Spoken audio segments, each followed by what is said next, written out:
바티칸에서 레오 14세 교황이 예수성심 대축일을 맞아 세사 제32명을 서품하며 사제들이 하느님의 사랑 안에서 끊임없이 빚어지길 바란다고 강조했습니다.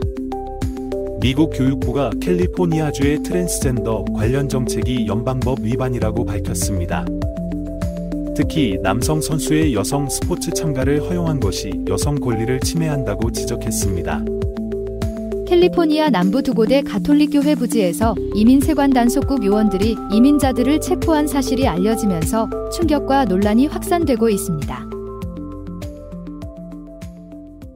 이 프로그램은 남가주 성바실 한인성당, 성아그네스 한인천주교회, 성요셉 한인천주교회, 성삼 한인천주교회, 대한장의사 제공입니다.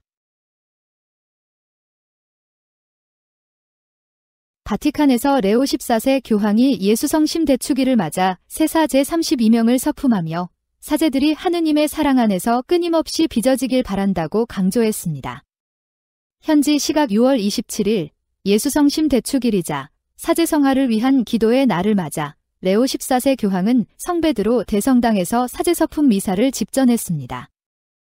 이번 해는 특히 사제 희년에 해당되며 교황은 새 사제들과 함께 베드로 사도의 무덤 앞에서 기도하며 구세주의 성심 안에 다시 잠기길 기원했습니다. 교황은 이날 강론에서 하느님은 양떼를 결코 외면하지 않으신다며 우리는 그분의 사랑에 끊임없이 감싸이고 변화되어야 한다고 말했습니다. 에제키엘서의 독서를 인용해 교황은 상처 입은 양을 돌보시고 길 잃은 양을 찾으시는 하느님의 목자와 같은 사랑이 오늘날의 분열과 갈등을 치유할 열쇠라고 밝혔습니다.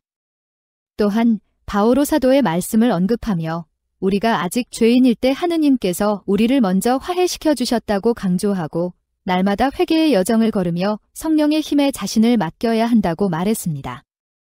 이어 교황은 성체성사를 삶의 중심에 두라고 권고하며 자주 고해성사를 보고 말씀 묵상과 기도, 자선을 통해 하느님의 마음을 닮아가야 한다고 강조했습니다.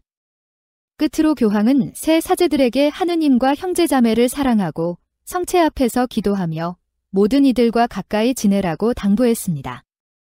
또 성모 마리아의 보호 아래 매일 그리스도의 마음을 닮아가길 기도한다고 밝혔습니다. 미국 교육부가 캘리포니아주의 트랜스젠더 관련 정책이 연방법 위반이라고 밝혔습니다. 특히 남성 선수의 여성 스포츠 참가를 허용한 것이 여성 권리를 침해한다고 지적했습니다. 미 교육부 산하 시민권국은 캘리포니아 교육청과 고등학교 체육연맹이 여성 스포츠의 남성 선수를 허용함으로써 타이틀 9을 위반했다고 밝혔습니다. 타이틀 9은 1972년 제정된 연방법으로 연방자금을 받는 교육기관에서 성별에 따른 차별을 금지합니다. 그러나 해당 법은 성정체성에 대한 언급은 없습니다. 린다 맥마흔 교육부 장관은 6월 25일 성명을 통해 여성과 소녀들을 위한 타이틀 9의 보호 조항을 철저히 집행하겠다며 캘리포니아는 연방법을 지키지 않았고 시정하지 않으면 법적 책임을 질 것이라고 경고했습니다. 그녀는 또한 개빈 유섬 주지사가 이전에 남성이 여성 스포츠에 참가하는 것은 심각한 불공정이라고 인정했음에도 주정부와 체육연맹이 이를 계속 허용해 여성 선수들의 기회를 박탈했다고 비판했습니다. 가톨릭 입장도 나왔습니다. 캘리포니아 가톨릭협의회의 캐슬린 도밍고 대표는 여성 스포츠는 보호받아야 한다며 교육부의 조치를 지지한다고 밝혔습니다. 또한 같은 나이대의 남성이 여성보다 우위에 설 수밖에 없는 상황은 과학적으로도 증명되어 있다며 일부 스포츠에서는 신체 접촉이 위험할 수 있다고 우려했습니다. 교육부는 캘리포니아에 대해 남성 선수의 여성 경기 참가를 금지하고 생물학적 성별 기준을 명확히 정의할 것을 요구했습니다. 또한 여성 선수들에게 부당하게 박탈된 기록과 수상을 회복하고 개인화된 사과문을 보낼 것까지 명령했습니다. 한편 바이든 행정부는 2024년 타이틀 9 정의를 성정체성까지 포함하도록 확장했으나 이후 법원 판결에 따라 전국적 집행이 중단된 상태입니다. 여성과 소녀들을 위한 보호라는 본래의 타이틀 9 취지가 어떻게 적용될지 향후 논의가 계속될 전망입니다. 캘리포니아 남부 두 곳의 가톨릭교회 부지에서 이민세관 단속국 요원들이 이민자들을 체포한 사실이 알려지면서 충격과 논란이 확산되고 있습니다. 지난 6월 20일 샌버나디노 교구에 속한 하이랜드의 성아델라이드 본당과 몽클레어의 루르드의 성모 본당에서 이민세관 단속국 요원들이 이민자들을 추적해 체포했습니다. 일부는 성당 주차장에서, 또 한 명은 본당 구역 내에서 검거됐습니다. 샌버나디노 교구의 알베르토 로하스 주교는 이는 복음 정신에 어긋나는 일이라며 강하게 비판했습니다. 그는 신앙 공동체에 큰 혼란과 두려움을 불러일으키고 있다고 밝혔습니다. 이민세관 단속국은 최근 로스앤젤레스 일대를 중심으로 광범위한 급습 작전을 벌이고 있으며 이로 인해 미국 시민권자나 합법 체류자들까지 성당이나 가게에 나가는 것을 꺼리는 상황입니다. 로하스 주교는 폭력 범죄자를 겨냥한 수사가 아니라 무작위 체포가 계속되고 있다며 신앙인으로서 또 시민으로서 지켜야 할 기본 권리와 존엄성이 침해받고 있다고 지적했습니다. 리버사이드 카운티의 소레다의 성모 본당 고메즈 신부는 교인들이 집에 가는 것도 두렵다며 눈물을 흘렸다고 전하며 이제는 진짜 박해가 시작됐다고 느끼고 있다고 말했습니다. 인근 코첼라 지역에서는 지난주 이민세관 단속국 요원 약 500명이 예고 없이 진입해 상점과 거리, 성당 모두가 텅 비는 공포 상황이 벌어졌습니다. 고메즈 신부는 교회는 이미 트럼프 대통령 취임 이후 비상 모임과 철야 기도를 준비해왔다고 밝혔습니다.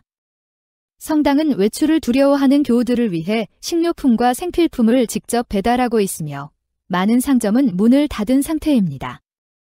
교회 지도자들은 이번 조치가 단순한 단속이 아니라 종교의 자유와 인권에 대한 직접적인 위협이라고 말합니다. 로하스 주교는 교회는 이민 공동체와 함께 고통을 나누며 이 어려운 십자가를 함께 지겠다고 강조했습니다.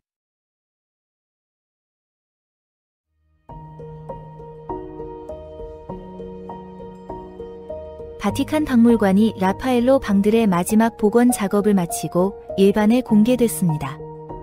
10년에 걸친 이번 작업은 놀라운 미술사적 발견도 함께 안겨졌습니다. 이번에 복원된 콘스탄티누스의 방은 르네상스 거장 라파엘로가 1500년대 초 제자들과 함께 그린 대형 접견실입니다. 방 이름은 기독교를 공인한 로마 황제 콘스탄티누스에서 유래했으며 시스티나 성당의 버금가는 예술적 가치로 평가받습니다. 바티칸 복원팀은 이번 청소 작업 중 라파엘로가 석고에 그리는 프레스코가 아닌 벽에 직접 유화로 그림을 시도한 흔적을 발견했습니다. 정의와 예의라는 여성 인물상 2점은 라파엘로 본인이 그린 유화로 확인됐습니다. 이 실험적 기법은 당시로선 전례 없는 것이며 라파엘로가 더 많은 유화를 시도하려 했던 흔적도 벽 안쪽에서 확인됐습니다. 천장에는 토마소 라우레티가 그린 기독교의 승리가 르네상스식 원근법을 보여주며 방의 마무리를 장식하고 있습니다. 바티칸은 2025년 희년을 맞아 라파엘로 방을 완전히 개방하며 새롭게 빛나는 르네상스의 걸작을 전 세계 방문객들에게 선보일 예정입니다.